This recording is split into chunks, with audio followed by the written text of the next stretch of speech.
Trump International. With me is the U.S. Attorney, the FBI, and the Secret Service. Just to give you a little information, as you well know, the road down there on Summit is still blocked off.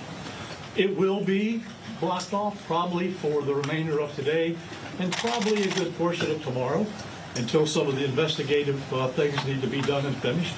But we're accommodating people in and out, getting them to the library, getting them to the post office, so the public is not going to be that far inconvenienced. The security level at Mar-a-Lago is the highest it can possibly be now. The road closures are back in place and will remain there. The checkpoints are in place. And my commitment to the Secret Service is to give them every possible resource from PBSO. Once they determine the level of security that they need, they will get all the resources possible. Specials Olympia. So having said that, I'll let you talk to the U.S. Attorney. Thank you, sir. Just noting that Acting Director Rowe is here for the Secret Service. Good afternoon. Thank you for joining us today. My name is Markenzie Lapointe. I am the United States Attorney for the Southern District of Florida. I want to start by expressing my deep gratitude to Sheriff Rick Bradshaw of Palm Beach County Sheriff's Office for hosting today's press conference and for his department's assistance with this matter. I'm truly grateful for your leadership, sir. I'm also pleased to be joined by our partners in federal law enforcement from the FBI and the United States Secret Service, and also from ATF. Joining us today for comments and announcements are Special Agent in Charge Jeffrey B. Veltri of the FBI Miami Field Office, and Acting Director of the U.S. Secret Service, Ron Rowe. I want to also thank the men and women in law enforcement who have been working around the clock in the initial phase of this ongoing investigation. Our partners include federal and local authorities who effectuated the apprehension of the defendant and have aided in ensuring federal charges were filed against him this morning. We're here to announce that Ryan Wesley Routh, 58 years old, of Hawaii, has been charged by a criminal complaint in the Southern District of Florida with firearms offenses related to an incident which occurred yesterday at Trump International Golf Course right here in West Palm Beach. Routh was charged federally with possession of a firearm by a convicted felon and possession and receipt of a firearm with an obliterated serial number. He had his initial appearance today before Magistrate Judge Ryan McCabe in the federal courthouse in West Palm Beach. According to the allegations in the complaint, a U.S. Secret Service agent walking the golf course perimeter saw what appeared to be a rifle poking out of the tree line.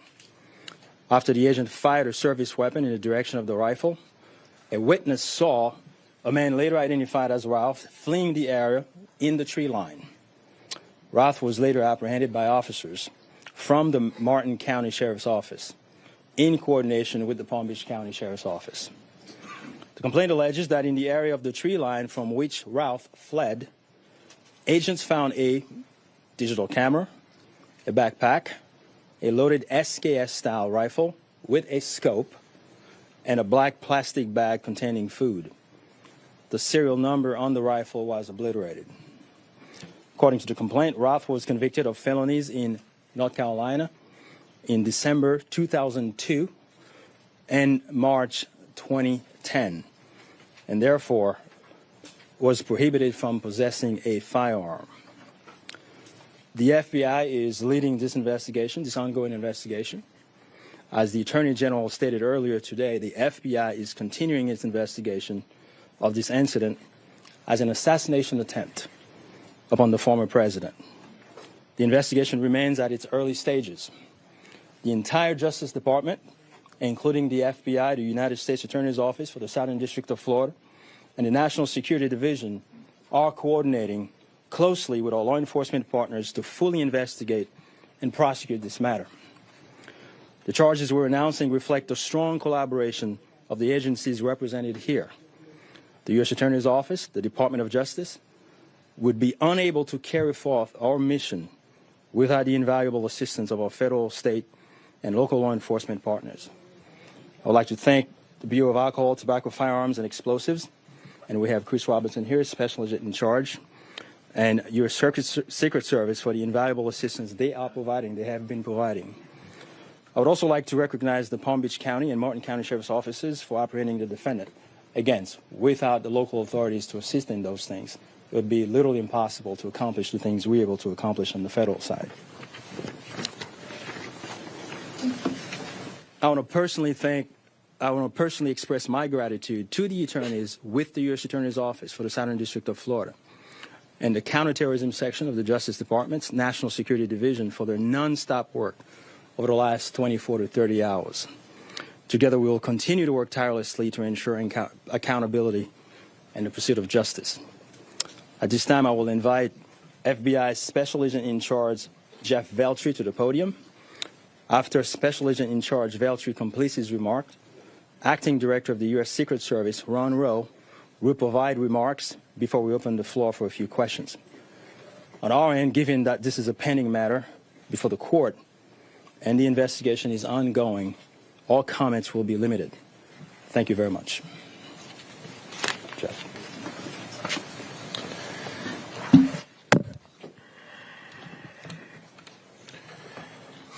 Good afternoon. For a quick introduction, my name is Jeffrey Veltri, FBI Special Agent in Charge for the Miami Field Office. The FBI immediately responded to the scene here in West Florida, and we are investigating this matter as an apparent assassination attempt of former President Trump. We view this as extremely serious and are determined to provide answers as to what led up to the events which took place. I want to emphasize we're just a little over 24 hours into this investigation, so we're going to provide as much as we can publicly while our investigation is still ongoing. We must also stress that the United States Attorney's Office is pursuing charges, and that limits some of the details that we can discuss publicly. Yesterday afternoon, Martin County Sheriff's Office took custody of Ryan Routh, and he was transported back to Palm Beach County Sheriff's Office. Our FBI agents then attempted to interview him, and he invoked his right to an attorney. In the last 24 hours, the FBI and our partners have been dedicated to investigating the incident and utilizing all available resources. This is the primary video.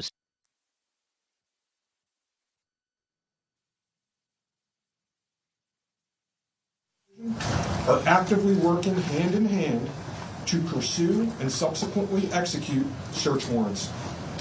Thus far, the warrants include a video recording device, subjects' cellular devices, a vehicle, and other electronic devices located at previous known addresses.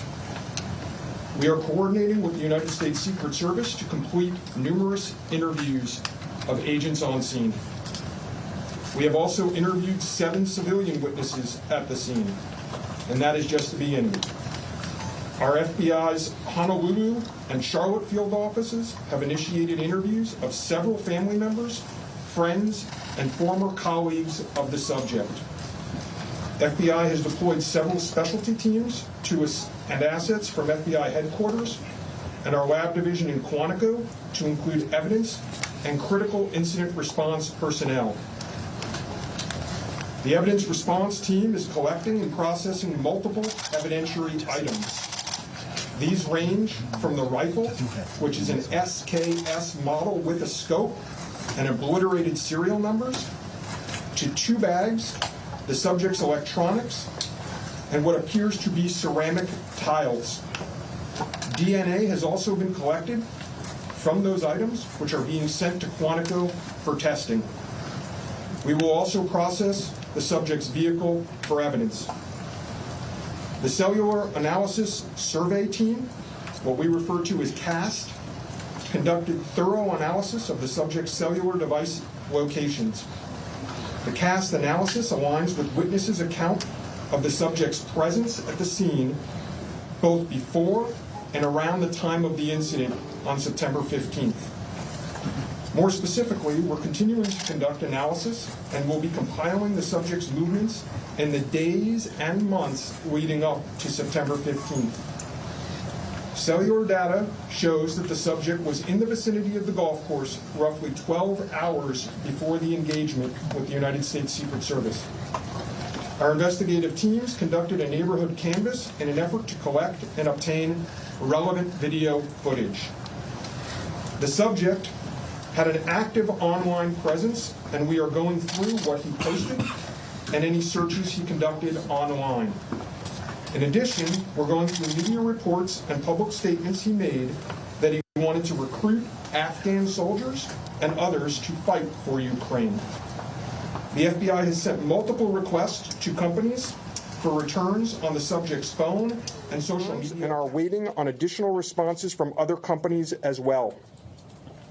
Our investigative team is completing analysis of the returns and actioning leads as needed, and we anticipate continuing until the FBI knows the full totality of the subject's social media presence. By way of his background, in 2002, as the United States Attorney mentioned, the subject was charged and convicted in North Carolina for possession of a weapon of mass destruction. Law enforcement checks also revealed that from 1997 to 2010, the subject had numerous felony charges for stolen goods. I can also share with you that he was the subject of a previously closed 2019 tip to the FBI where it was alleged he was a felon in possession of a firearm. In following up on the tip, the alleged complainant was interviewed and did not verify, I repeat, did not verify providing the initial information. The FBI passed that information to local law enforcement in Honolulu.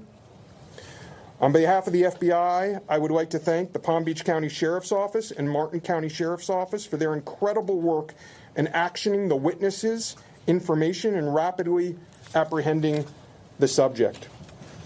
I would also like to thank the United States Secret Service, the United States Attorney's Office for the Southern District of Florida, the Department of Justice's National Security Division, the Bureau of Alcohol, Tobacco, Firearms, and Explosives, and our FBI field offices in both Honolulu and Charlotte, who have been conducting additional law enforcement activity related to the subject. Your continued partnerships have been invaluable. Oftentimes in law enforcement, we tell citizens to be vigilant and aware of their surroundings. Yesterday, a citizen provided remarkable assistance, which led to the arrest of this subject. We appreciate the public's diligence in passing potential tips and information regarding the subject and this incident to the FBI. If you have any information, please call 1-800-CALL-FBI or go online to tips, that's tips.fbi.gov. With that, let me turn it over to the United States Secret Service Acting Director, Ron Rowe. Good afternoon, everybody.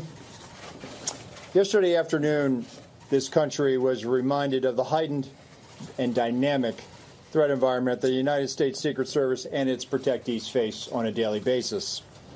Immediately following the assassination attempt of former President Donald J. Trump on July 13th, the Secret Service moved to increase assets to an already enhanced security posture for the former president. In the days that followed, President Biden made it clear that he wanted the highest levels of protection for former President Trump and for Vice President Harris. The Secret Service moved to sustain increases in assets and the level of protection sought. And those things were in place yesterday.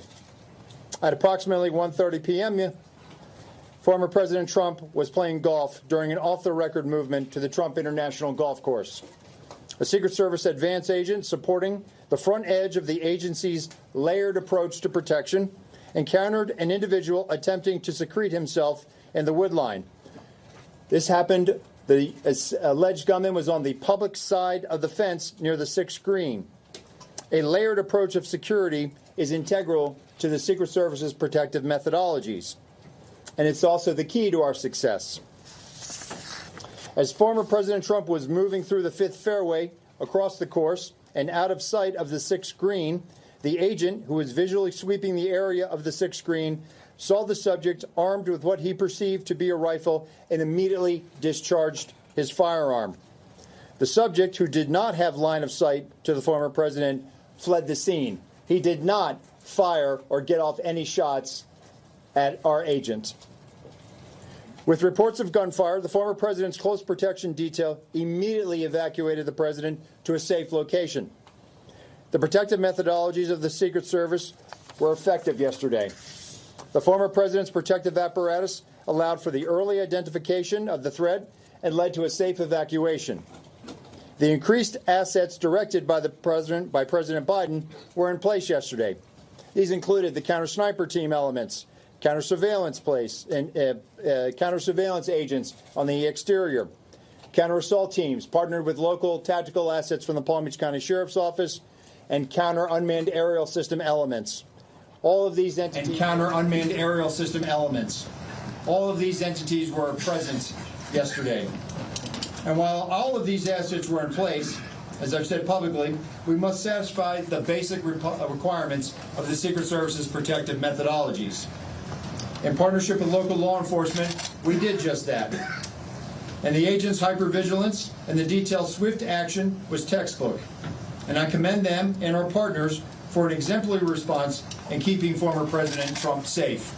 And I will tell you, having served in local law enforcement in Palm Beach County, I can state that I am tremendously impressed and appreciative for all of the efforts of the Palm Beach County Sheriff's Office and Sheriff Snyder with the Martin County Sheriff's Office. But what was critical to this was the quick reaction, the response, the hypervigilance of the men and women of the United States Secret Service, who since July 13th have been rising to meet an unprecedented and hyper-dynamic threat environment. And they are rising to this moment, and I could not be more proud of them and the way they have executed, not only yesterday, but what they're doing today and what they are doing tomorrow, and what they will always do because it is their duty. Thank you. Okay. All right, we're a little slow here, folks. I don't want everybody to do it at once. Ask who you want to answer the question, and then give the question. I have a question for you, Director. Yes, ma'am. Is there any evidence to suggest that the suspect knew that Donald Trump would be on the golf course at that time? And was the golf course searched thoroughly before the former president's arrival? So at this time, it was an off-the-record movement, meaning it was not on the former president's official schedule. And what I go back to is the layered approach. The elements and the methodologies of the Secret Service. There was a front element. It did its job in sweeping ahead of the president. That's what identified this individual who was in that wood line. And the swift action of that agent doing his job, pushing out ahead, sweeping while the president was behind him several hundred yards and several holes away, out of sight from the gunman, did his job. And that was what alerted the detail, and the swift action is what triggered. On the first question, was there any evidence to suggest that the suspect knew that Donald Trump was going to be on that golf course at that time? Based on what I know now, and it's an active investigation, I don't have any information on that subject. Director, how many times did your agents go around the perimeter and scope out the golf course during the 12 hours that this guy was holed up in the shrubbery? So this was an off-the-record movement. It wasn't a site that was on his scheduled, it wasn't part of his schedule. So there was no posting up of it because he wasn't supposed to have gone there in the first place. Director, have you briefed former President Trump on your findings so far, and has his campaign asked for any changes in his security going forward after yesterday? So, looking around as well when you talk. Over here. Thank you so much. Sorry. So I've had a conversation with the former president. We've explained and we've worked with the campaign. The president is aware that he has highest levels of protection that the Secret Service is providing him. No changes in specific reaction to what we saw yesterday? We constantly evaluate based on threat. And yesterday what we show is that our agents and our protective methodologies, and there's a lot of tactical assets in place, things that have been put in place as a result of what happened 60 days ago, those elements are working, and that demonstrates the redundancies that we have. And so we constantly evaluate. We'll of course, look at this and see what lessons learned from it. But as of right now, we are constantly evaluating that threat. And if we need to ratchet up additionally, we will. Do we know when Ralph arrived in Florida in general, when he arrived in Palm Beach, the area? That's a question probably for specifically, and if he's been at the golf course prior to this scoping it out. We're in the process of collecting a lot of evidence, and that will be part of that investigation to determine his whereabouts going back quite some time. Do you have any detail on where he might have gotten it? That's part of the investigation as well. Again, that's going to be a little bit challenged until we're able to determine the serial number on that gun. We're still looking into that. The sheriff mentioned about the highest level of protection, that they would lock down the golf course. Was that a miscommunication then, being that President Biden ordered the highest level of protection? Okay. So here's the deal. When it comes to Secret Service protection, we provide the highest level. So, for example, yesterday, counter-assault team elements. I'm not going to go into the number of personnel that we have out there, but we have the highest levels of Secret Service. When we work with the Palm Beach County Sheriff's Office, like, for example, yesterday, during that emergency action response, we had their local tactical team assets partner with our local tactical team assets. We had their helicopter up in the air, providing us 360 and situational awareness of the overhead for if there were any potential threats coming at us. So what we did yesterday was exercise our emergency plan based on the number of tactical assets and the highest level of protection that we are providing. The sheriff and I have talked. Now, clearly, when you go down Southern Boulevard right now and you try to get over to Palm Beach and you see the robust presence that's existing outside of Mar-a-Lago, the heavy uniform presence, the additional assets of the Secret Service. And for those of you that were here in 2017, when the president was in office, when you look at that footprint now and you look at it today, there's not much difference there. There is heavy uniform presence out there. And again, what I go back to is yesterday was an off-the-record movement. Off the record. And the president wasn't even really supposed to go there. It was not on his official schedule.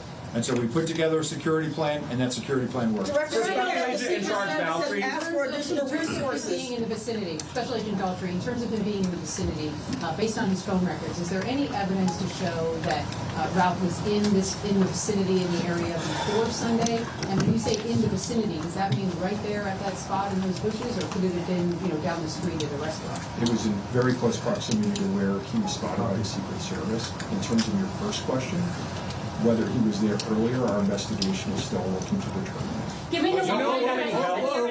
Whoa. We're going to do two more. You get one. Thank you. All right? You get one. Okay. We understand that the Secret Service has asked Congress for additional resources since the Butler rally. Have you received those resources yet? So thank you for that question. So we are working. Look, the Secret Service operates under a paradox of zero-fail mission, but also that we have done more with less for decades. And this goes back many decades, right? What I can tell you is that we have immediate needs right now, and we have great support, not only from President Biden, and you saw his public statement today, where he said that he's going to direct his staff to make sure that the Secret Service has the resources it needs. We're having fantastic conversations with members of Congress. I've been up to the Hill last week. We are continuing to have those conversations, but the long and short of it is this. Coming out of Butler, I have ordered a paradigm shift. The Secret Service's protective methodologies work, and they are sound, and we saw that yesterday. But the way we are positioned right now in this dynamic threat environment, it has given me guidance to say, you know what, we need to look at what our protective methodology is. We need to get out of a reactive model and get to a readiness model. There could be another geopolitical event that could put the United States into a kinetic conflict or some other issue that may result in additional responsibilities and protectees of the United States Secret Service. And so we are working, we are making information available to all of our partners. And I just want to say that the commitment of Congress to the Secret Service throughout the years has been tremendous. And we will continue to work with them. And Secretary Mayorkas, whose support in making sure that we're getting what we need has been phenomenal. He is one of our biggest champions and our advocate. And so we're having these conversations, and I feel confident that we will get what we need. We have immediate needs. We have future needs, too. I need to make sure that our counter snipers are the best trained counter snipers in the world, that they are exactly doing what we need them to do, and that they match counterparts in the military and Tier 1 forces. And right now, we are working with Congress to make sure that we get those for our training facility. We also have a necessary need to make sure that we're getting the personnel that we have. And that requires us to be able to have the funding to be able to hire more people. You can't just give me money and say, hey, we're going to make sure that everybody gets overtime. Because the men and women of the Secret Service right now, we are redlining them. And they are rising to this moment, and they are meeting the challenges right now. And if you look back at their body of work over the last 60 days, the Republican National Convention in Milwaukee, the Republican National Convention in Chicago, a visit of Prime Minister Netanyahu to Washington, D.C., and to West Palm Beach, which Palm Beach County Sheriff's Office supported. And then we go into the presidential debate in Philadelphia last week. And for those in the media that have been to a national special security event, if you saw the National Constitution Center last week, what you saw was pretty much a mini national special security event with the number of assets that were on that perimeter. And so our folks are rising to this moment, but it requires all of us to be able to have good conversations and make sure that we're getting the Secret Service where it needs to be. And I'm confident that we will achieve that, because we don't have an alternative. Success, we have to have it every day. We cannot have failures.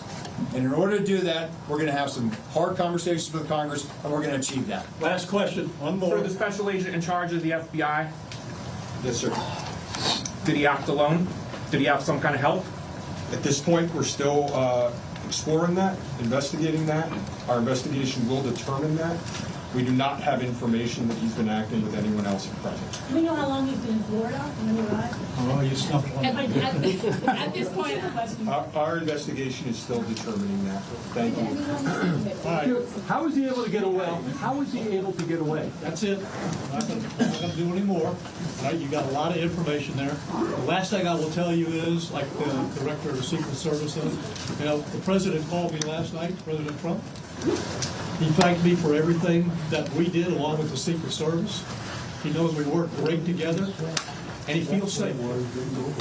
That's important, because he is. And what we did yesterday proves that the system can work, because the suspect didn't even get close to getting around off, and we apprehended him and brought him to justice. So we're very, very proud of that. Thank you, folks, for being here. I appreciate it. Sheriff, one more time for the record, how do you pronounce his last name?